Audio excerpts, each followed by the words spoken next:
I pitched an idea. He stole it.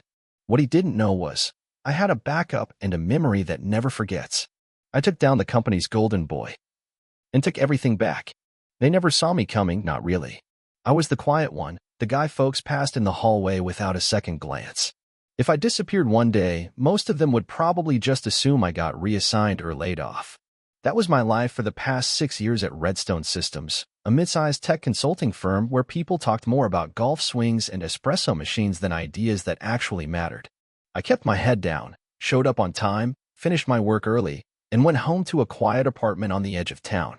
Never late, never loud, just reliable. The kind of guy who remembered birthdays and refilled the paper tray in the copier without being asked. The one who always got skipped over when folks were handing out high-profile projects because I did not look the part. And honestly, that was fine by me. Or at least I told myself it was. But something shifted earlier this year. I had been chewing on an idea for a while, something simple, something sharp. A way to streamline internal data pipelines for clients that kept choking on their own processes. I had mapped it out in my free time, even built a rough model on my personal laptop. I never expected to pitch it. I figured it would stay locked in a file next to the unused vacation days I never took. Then came that team meeting on a Wednesday morning in April. I remember the fluorescent lights flickering overhead, the stale coffee smell drifting off the table, and the sound of someone crunching through a granola bar while our manager, Beth, asked if anyone had thoughts on improving client turnaround times. My pulse kicked up, and I did something I had not done in years. I raised my hand. I cleared my throat and said, I've been working on something. Not official. Just an idea. And I laid it out, step by step. No frills. Just facts and potential. People listened. Even Beth leaned forward in her chair, nodding slowly. For a moment, it felt like I had actually cracked through the glass. Like people finally saw I had more to offer than just neat spreadsheets and follow-through. But then came Jared. Jared was everything I was not. Tall, polished, the kind of guy who knew how to command a room with a laugh that sounded rehearsed and a wardrobe straight off a Banana Republic catalog. He always had a joke ready and a LinkedIn post loaded with just the right amount of hustle. At the time, I thought nothing of it when he clapped and said, "Hey, that's actually not bad, man." That was his exact phrase. 2 days later, we had a regional call with upper management. You know the type, bigwigs dialing in from Chicago, nodding along in suits that probably cost more than my car. And that is when it happened. Jared spoke up, said he had been developing a new internal streamlining initiative, called it Project Cascade. And then, word for word, he outlined my idea. My idea. The same damn process I had pitched. Only now, he had thrown a fancy name on it and delivered it like it had been his all along. I remember sitting there frozen, eyes locked on the screen, hearing my own words get lifted and repackaged with a smile. He did not even look at me. And the worst part? They loved it. The VPs clapped. Beth smiled like a proud teacher. Someone said, "That's leadership thinking right there." And me? I just sat there, swallowing every word I wanted to scream. I knew right then what I had to do. I was not going to start a fight. I was not going to play his game. I was going to prove it. Quietly. Patiently. And when I did, I would make damn sure everyone saw it. What I did not expect was how far Jared was willing to go to keep me silent. 2 weeks later, I came back from lunch to find an email flagged urgent from Beth. My stomach dropped before I even opened it. There it was, a vague, formal notice about concerns over file sharing and unauthorized data access. They were putting me on review, effective immediately. My access to project directories was suspended, and IT had flagged a recent download from the internal drive tied to Cascade. It felt like getting slapped in the face and then blamed for the noise. I sat there, staring at the screen while the office buzzed around me like it was just another Tuesday. Jared walked past my desk a few minutes later with his coffee in hand and a smug half-smile on his face. Not even a word. Just a nod. Like he already knew what was in that email. I pieced it together fast. He had taken the files I worked on, renamed them, repackaged them, and now he was setting me up to take the fall for accessing his materials without permission. A perfect little trap. The company's internal policy was murky on innovation. If an idea came from personal time but used any company system, it became fair game. But this was theft wrapped in a technicality. And I knew Jared had the charm and the contacts to spin it into gold. But here is the thing. I do not break easily. Not anymore. Years ago, sure. Back when I was fresh out of school, still trying to prove something to everyone. But the guy sitting at that desk now? I had eaten enough disappointment to know how to hold my ground. And I was done playing nice with snakes and button-ups. I started keeping records. Not just emails. I dug deeper. Every timestamped revision. Every note. Every file I ever saved to my external drive. I had receipts. Dozens of them. And Jared? Jared had gotten sloppy. Turns out, he forwarded a version of my original file to himself weeks earlier, from the shared team folder we both used back when the idea was still under discussion. That little slip was buried in the audit logs. It was not proof yet, but it was a crack in the armor. Still, none of that mattered if I could not stay in the game long enough to bring it all to light. The review meant I was sidelined. No meetings. No projects. Just desk duty and pending investigation. Beth stopped looking me in the eye. Jared played it cool. Always laughing a little too loud in the hallway, giving out high fives like he had just won something. His name kept coming up in internal threads. Project Cascade was gaining momentum. It was even scheduled to be presented at the upcoming Strategy Summit. And that was the break I needed. Because the summit had a guest speaker. And she was about to change everything. Dana Wallace. I had only heard the name in passing until now. High-ranking, no-nonsense, known for having a photographic memory and zero tolerance for internal games. Everyone talked about her like she was a myth, someone who only showed up when the stakes were sky-high. But me? I remembered something else. It hit me the night after I saw her name on the summit list. I was going through old news articles, scrolling through press releases from the company's archives when I found it. A 6-line blurb from almost a decade ago. Internal restructure. Departmental reshuffling. A junior strategy associate quietly removed after a failed client pitch led to a breach of ethics policy. The name was redacted in the article, but the leaked comments in the thread underneath? They told the truth. It was Jared. He had interned under Dana back in his early 20s, and apparently, he tried to pass off another employee's work during a major presentation. Same playbook he was using now, just flashier this time around. And Dana? She had him blacklisted from her team, but kept it quiet. No legal action. Just a buried note in HR's internal files and a promise that he would never climb anywhere near her again. Until now. If Jared knew she was the guest speaker, he was either too cocky to care or thought she had forgotten. But I knew something he didn't, because that summit? It was not just a one-day conference. It came with an optional innovation showcase. Employees were invited to submit side projects, experiments, ideas not yet in the system. It was informal, but highly visible. I checked the submission window. It was still open for 48 more hours. So I did it. I polished up my original files. I renamed it, removed any trace of Jared's edits, and added a short write-up about how it started outside company hours and was independently developed long before internal review. I submitted it under my full name, Micah Reynolds. No gimmick. No title. Just the work. Then I waited. 2 days passed like molasses. Jared still had the spotlight. I kept hearing snippets in the hallway, his name in the same sentence as next director, fast track, and executive mentorship. Meanwhile, I kept quiet. I watched. I documented. I waited for the fuse I had lit to burn its way to the stick of dynamite under his throne. And then, just before the weekend, I got the email. Dana Wallace wanted to meet. Just me. One-on-one. I had no clue what she really wanted. Only that it was going to matter. The meeting invite said private discussion. Just Dana Wallace and me, Monday morning, conference room E. I showed up 10 minutes early. That is the kind of guy I am. Too early for everything. Still hoping it says something about me when nothing else will. The lights were low when I walked in. Cold air hummed from the vent above. And Dana? She was already there. Dark gray blazer. No makeup. Just sharp eyes and a face carved out of quiet calculation. She looked up at me like she had already finished reading every page of my story. Sit, she said. No greeting. No smile. I sat. Then the door opened again. I turned, expecting maybe Beth, maybe someone from HR. But the man who walked in was not either of those. It was Kyle, my old mentor, from way back when I was still a junior analyst. The one who told me that good work always rises. That talent beats politics. The same guy who vanished from the company 4 years ago after some internal fallout that no one would talk about. He pulled out a chair and sat beside Dana like it was the most natural thing in the world. I blinked. I thought you left. I did, he said, voice calm. But Dana brought me back to help fix what this place has become. Now I knew this was not a performance review. It was a reckoning. Dana leaned forward. I read your submission. I read Jared's too. I compared the file histories. I checked the audit logs. And I reviewed a flagged incident from 9 years ago when a junior associate tried to hijack a client prototype during a pitch in Atlanta. You know who that was? I did not speak. I just nodded. I remember him, Dana said. Back then, he blamed a glitch in the file system. Claimed he mixed up the versions by accident. HR let it slide. I did not. Kyle added, and I remember you, Micah.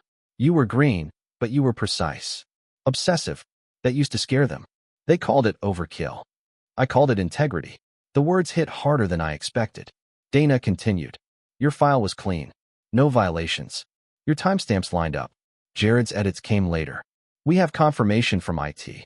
I felt a breath I did not realize I was holding finally slide out. And then she said something I did not expect. But we are not just clearing your name. Kyle passed me a folder. We are offering you his job.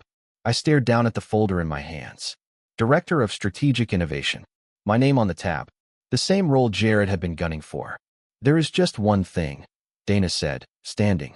The announcement is going out Friday. He will not know until then. My heart jumped. You want me to keep quiet? No, she said. I want you to smile when he shakes your hand that morning. The next few days felt surreal. I still showed up, still sat at my desk like nothing had changed. Jared kept making his rounds, shaking hands, laughing like a man already sitting in the corner office. He had no idea what was coming. But then Thursday hit. I was heading back from a supply room run, a few fresh notepads under my arm, when I noticed the hallway hush. People whispering, glancing at phones. Something was up. Back at my desk, I found out what it was. An all-company memo had gone out from HR, anonymous complaint. It named me, claimed I had been using proprietary software from a freelance side hustle and feeding ideas into my Redstone projects. The wording was sharp. Corporate legal had been alerted for review. I froze. The blood left my face. I knew immediately what it was. Jared had gone nuclear. I checked the timestamp on the complaint. 9 minutes after Dana's executive assistant had blocked off the calendar for Friday's announcement. That was no coincidence. He must have caught wind of something. Maybe a whisper in the wrong hallway, a glance that lasted too long. Whatever it was, he had acted fast. Dirty, but smart. Beth came to my desk about 20 minutes later. Her expression was stiff. No warmth, no apology. Just protocol. She said until the review cleared, I was suspended. Again. Only this time. It came with a written notice and a meeting invite with HR and someone from legal. The kind of thing you do not walk away from clean. I walked out of the office in a daze. Sky overcast. Wind biting harder than it had any right to. My phone buzzed in my pocket. One new message. From Jared. It read, next time, play the long game. You are not built for this. I stood there for maybe 5 minutes, staring at that message. Rage was boiling beneath my skin.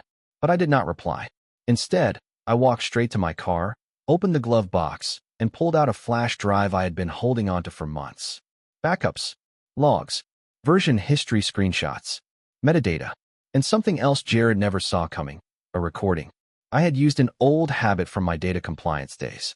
Every time I ran major ideas by teammates, I recorded the screen for version control. And one of those recordings? It had Jared on camera, on a call, scrolling through my original mock-up, saying, and I quote, "This is gold. I could sell this tomorrow if I tweaked it just right. Yeah, buddy, you could try.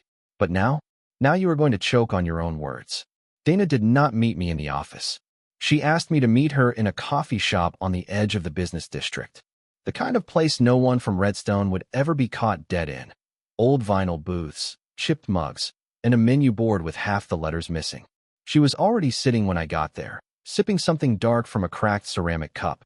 She did not say hello, just slid her phone across the table. On the screen was the video I had sent. Paused at the exact frame where Jared said, "I could sell this tomorrow if I tweaked it just right." You realize this is enough to bury him, she said. Not just here. Industry-wide. I nodded. She leaned in. But you also need to know something before this moves forward. I blinked. What? Dana looked tired for the first time.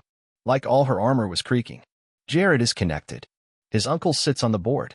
This is not just some arrogant little manager trying to climb. He is a legacy risk. And when we burn him, the fire is going to blow back hard. I stared down at the phone, thinking it over. And if I back down? I asked. She scoffed. Then he wins. You go down as the guy who cried wolf. They will spin it. Make you look like the thief. You will never work in this field again. I looked up. My voice was steady. Then let it burn. She smiled. Good. Then she reached into her bag and pulled out a printed copy of the promotion letter. Signed. Stamped. Effective Friday. But then, right as I was about to leave, the bell above the cafe door chimed. And Beth walked in. She spotted us, marched over, and slammed a folder down on the table. You blindsided me, she said, her voice clipped. I vouched for you. And you dragged me into this mess. My gut turned. I had not thought of that. She was right. Beth had signed off on Jared's Project Cascade weeks ago. If this blew up, it made her look like a fool, or worse, like a co-conspirator. You were supposed to be better than this, she said, eyes narrowed. I tried to explain, but she cut me off. You think this ends with Jared? No. It ends with me cleaning out my office because I trusted you. And when this thing drops, you're still the one they'll remember. Not me. Not the fallout. Just you. She turned and left. I sat there in stunned silence. Dana reached for her cup again and said, almost like an afterthought, funny how the guilty always scream betrayal loudest, even when they were never the target. Friday morning came like a storm front. Quiet at first. Then chaos. I arrived early, sat at my desk like I had every day for 6 years. But I was not invisible anymore. Not today. People stared. Whispered. One guy even gave me a nod I had never seen before, the kind that says, you made it. 10 minutes before the all-hands meeting, Jared strutted past, Starbucks in hand, phone to his ear, pretending like the world still revolved around him. He had no idea. The meeting was held in the large conference space on the 12th floor. Everyone showed up, from engineers to execs. The vibe was sharp, electric. Like people could feel something was about to go down. Dana opened the meeting. She stood at the front. No slides, no flair. Just her voice. There have been recent developments regarding intellectual property misuse within our leadership ranks, she said. After a full audit, we have confirmed that materials presented as part of Project Cascade were taken without consent from another employee. Murmurs broke out immediately. Jared's face went slack. Dana continued. Effective immediately, Jared Holloway is being terminated for costs. Gasps. Actual gasps. Jared stood up like he was going to say something, but Dana shut him down with a single line. Legal has your letter. You do not speak here anymore. Security stepped forward. It was not aggressive, just final. Clean.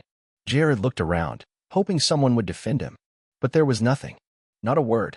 Just silence. I locked eyes with him as he passed me on his way out. That perfect, confident smirk? Gone. Gone like the future he thought he owned. After the meeting, Dana made the second announcement about me. New title. New division. Starting immediately. Applause. A few cheers. One pat on the back. People smiling like they had always believed in me. But it felt hollow. Like the party had started and I had forgotten how to dance.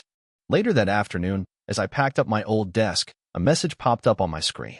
It was from an internal address I did not recognize. No subject. No greeting. Just a single sentence. You might think it is over, but he left something behind. And attached? A file labeled Micah_Blackbook.pdf. I clicked the file, hands cold on the keyboard. At first, it looked like a collection of screenshots. But then I realized what I was looking at: old social media posts, account screenshots, cached emails from my college days. Stuff I had forgotten even existed. At the top was a heading.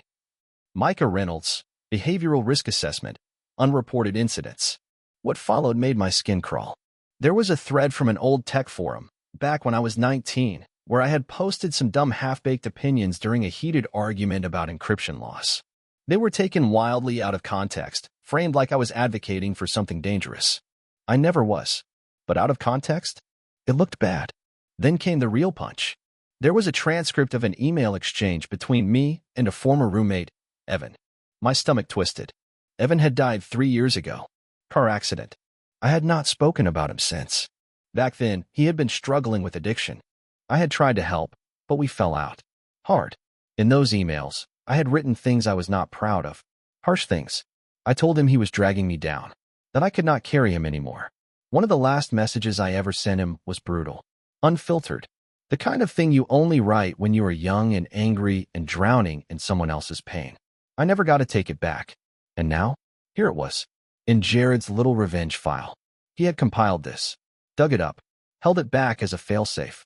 I read the last line in the PDF, a note Jared must have written for someone else to find if things went south.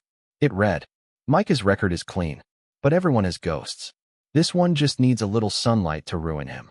My throat went dry. He planned this. Even in defeat, he had left behind a grenade. Something designed to go off when I thought I was safe. And now someone else had it.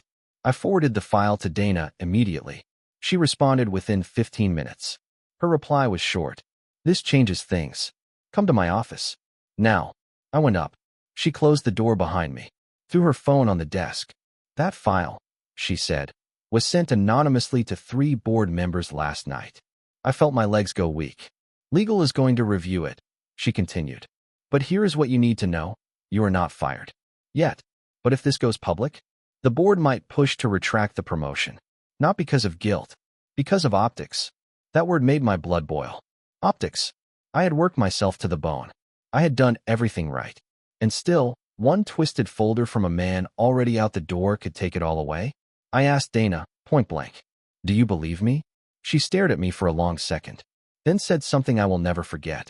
"Truth matters. But timing wins." Then she slid something across the table. A contact. Someone who could fix this. Not just legally, but publicly. The voice on the other end of the line. "Micah," he said, low and raspy.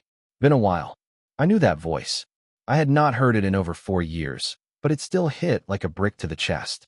Bryce Keenan, Jared's former roommate. The one who got fired from Redstone years back for insider trading rumors that never stuck. The same guy who vanished right before Jared's meteoric rise began. "What the hell is this?" I asked. He chuckled.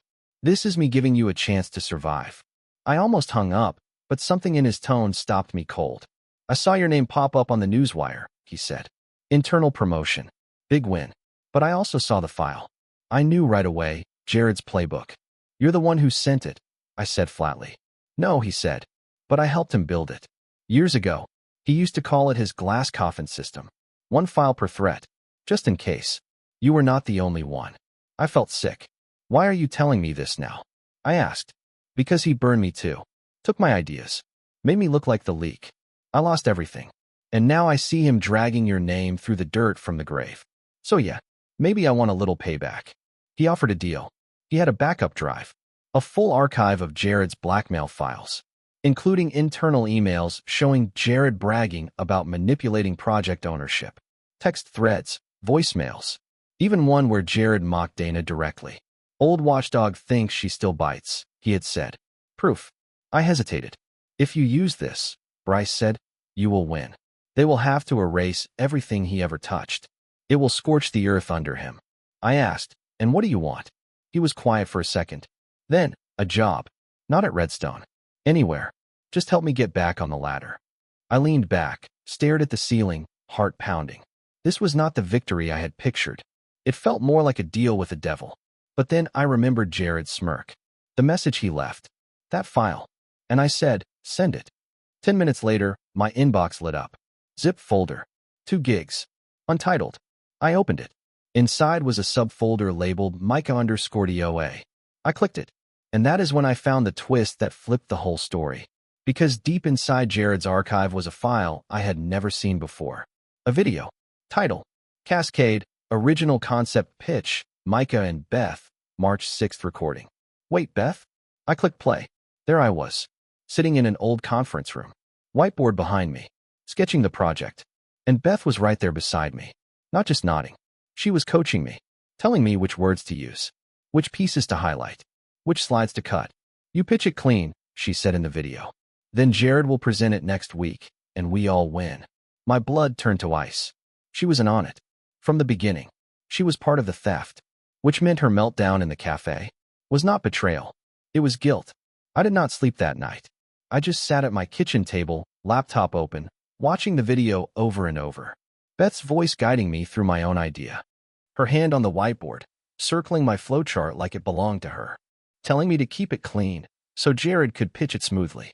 It hit me like a freight train. She was never a bystander. She was part of the setup. Maybe not from the beginning, but by the time that camera rolled, she was in it neck deep. I had 2 options. 1. Send everything to Dana. Take them both down. Jared and Beth.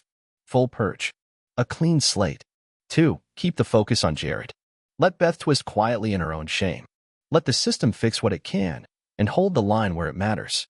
And then I remembered something Dana said. Truth matters, but timing wins. So I made my decision. I sent Dana the video, but only the part where Jared made his move. The edits, the theft, the buried voice clips. Everything that showed him as the architect of the scam. I left Beth out, not to protect her, but because I wanted her to live with it. Later that afternoon, Dana called. You just closed the door, she said. His entire record is wiped. We are submitting the internal review to the ethics board. Your name? Clean as glass. She paused. You sure you do not want to include the full clip? I am sure, I told her. He was the infection. The rest will heal on its own. She did not argue. Just said, report to your new office Monday. That Friday, the truth hit the company like a bomb. Dana made it public. Jared was outed, disgraced, and escorted out. People talked for days. But I said nothing. I just got to work. 3 weeks passed. I moved upstairs. New title. New responsibilities. I started building my own team, quiet, careful hires. People like I used to be. Unseen, overlooked. People with grit instead of flash. Jared? Gone. Word got around that his uncle had tried to intervene. That it had backfired. Legal buried the attempt under the ethics ruling.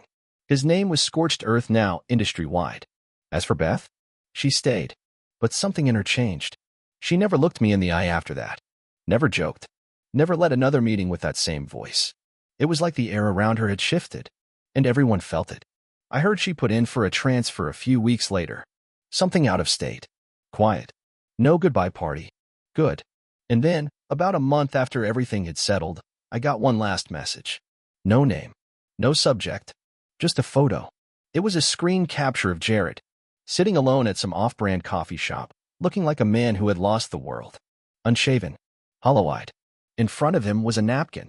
Scribbled on it. You win. That was all. No context. No signature. But I knew who sent it. Bryce. The guy I made a handshake deal with? I had kept my promise.